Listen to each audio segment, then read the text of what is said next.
नोकरीच्या मागे न लागता सोलापूर जिल्ह्यातील अनेक तरुण आता आधुनिक शेतीकडे वळत आहेत. उत्तर सोलापूर तालुक्यातील हिरजचे युवा शेतकरी सीताराम पाटील हे यापैकीच एक आहेत. उच्च शिक्षणानंतर पुण्या-मुंबईत नोकरी शोधली, परंतु मनासारखी नोकरी न मिळाल्याने थेट गाव गाठलं आणि शेती करण्याचा निर्णय घेतला. आता अर्धा एकर मिरची शेतीतून ते लाखात कमाई करत आहेत.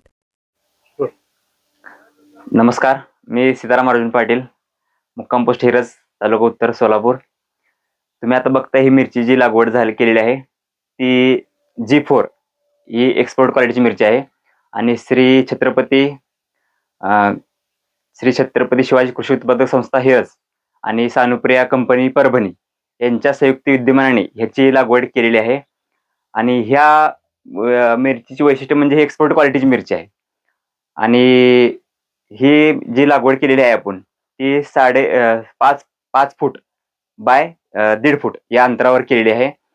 आणि आतापर्यंत साधारण हिला 30,000 खर्च आलेला आहे. अजून एक 30,000 खर्च येईल.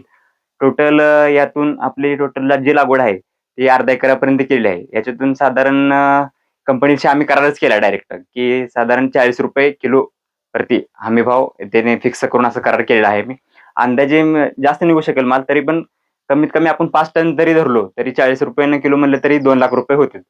आणि खर्च 1 लाख, आता 40,000 तर झालाय, अजून 40,000 होईल. 1 लाख जरी खर्च पकडला तर निव्वळ नफा 1 लाख रुपये राहील अशी आमची अपेक्षा आहे. कोणते रोग पडतात आणि कशी काळजी? साधारण ते आता कसं यावर्षी पाऊस जास्त झाल्यामुळं थंडी भरपूर होती. थंडीमध्ये त्यामुळे रोप सेटिंग झाले नाही. मग त्यामुळे आम्हाला 2 डबल लागवड करावं लागली ह्यामध्ये. आणि साधारण ह्याला थ्रिप्स अटॅक भरपूर झाला थंडीमुळे. त्यामुळे त्यावेळेला आम्ही मग ह्याच्याकडं बायोआर फवारणी केले. त्यामुळे थोडे आता झाडं सुधारली आहेत. आणि मोवेंटो ह्याची फवारणी केल्यानंतर आता झाड व्यवस्थित दिसत आहे. काय तरुणांना काय सांगा? तरुणांना सांगतो की नोकरीच्या मागे न लागता, ठीक आहे तुमचं वय आहे तोपर्यंत नोकरीचा प्रयत्न करा, जिद्द आहे तोपर्यंत लढा. शेवटी अपयश आलं तर डगमगून न जाता शेतकऱ्याची मुलं शेतीकडे वळलं पाहिजे असं मला वाटतंय.